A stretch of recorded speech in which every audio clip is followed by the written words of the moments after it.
Welcome back to my channel. आज blog रे मु आम गाँव रामेश्वर मंदिर ठारे रास पूर्णिमा उत्सव पालन करुँ और जो मुझे आपण संपूर्ण लाइव वीडियो देखी आपण उपभोग करूँ। ये हूँ आम गाँव रामेश्वर मंदिर शिव मंदिर जो आमर आयोजन हो सांस्कृतिक कार्यक्रम संकीर्तन।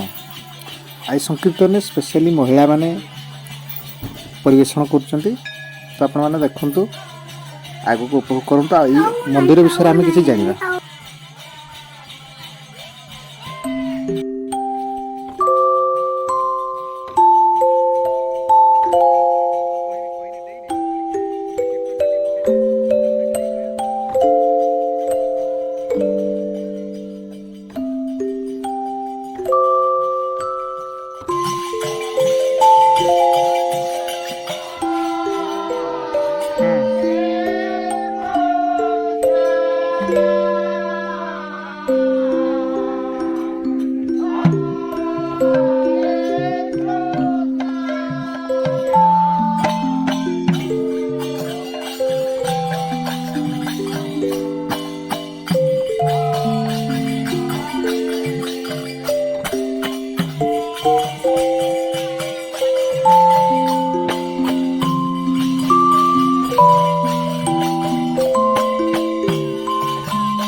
ये होचंते आम गाँव प्रिय बाबुली भाई जी कि ए महोत्सव समस्त खर्च बहन कर स्पॉन्सर आ जानिकी बहुत खुशी हेली आ बहुत धन्यवाद जनाऊँगी महानता पाई।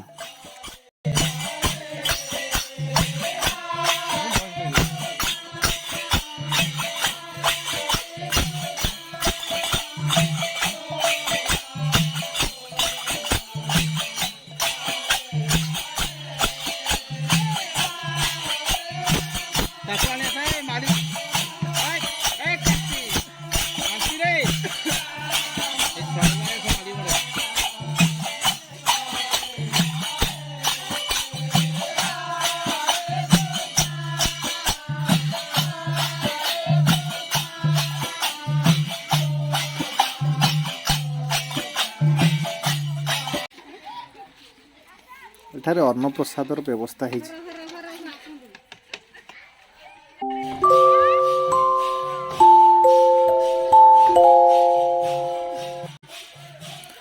ମନ୍ଦିରଟି ଆମ ଗାଁର ନଦୀ କୂଳରେ ସ୍ଥାପିତ କରାଯାଇଛି। ଇଏ ହେଉଛି ବ୍ରିଜ୍। ଏ ନଦୀର ନାମ ହେଉଛି ରାମିଆଳ ନଦୀ। ଏ ରାମିଆଳ ନଦୀର କୂଳରେ ଆମର ଏ ମନ୍ଦିରଟି ସ୍ଥାପନ କରାଯାଇଛି।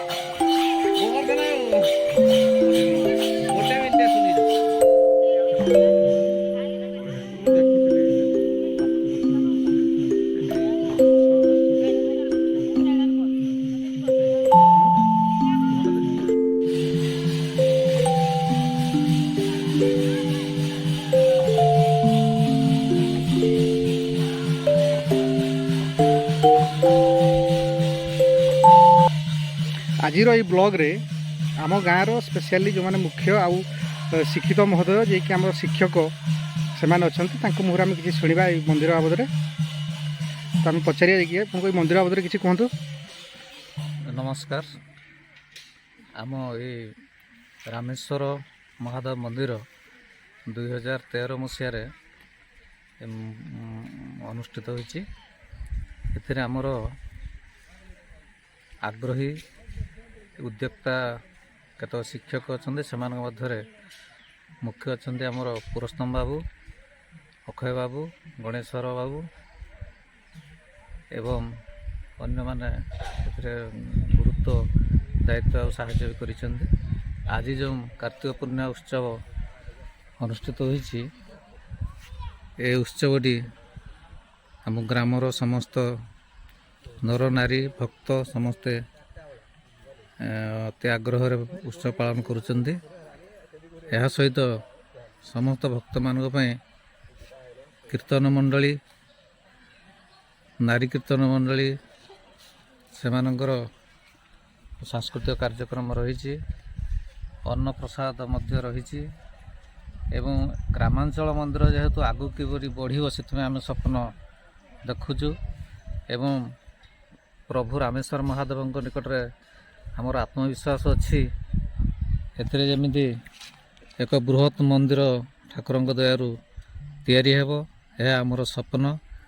ये स्वप्न केमती पूर्णांग हेबो एथिपई ठाकुर को कोटि कोटि प्रणाम करुछु। नमस्कार।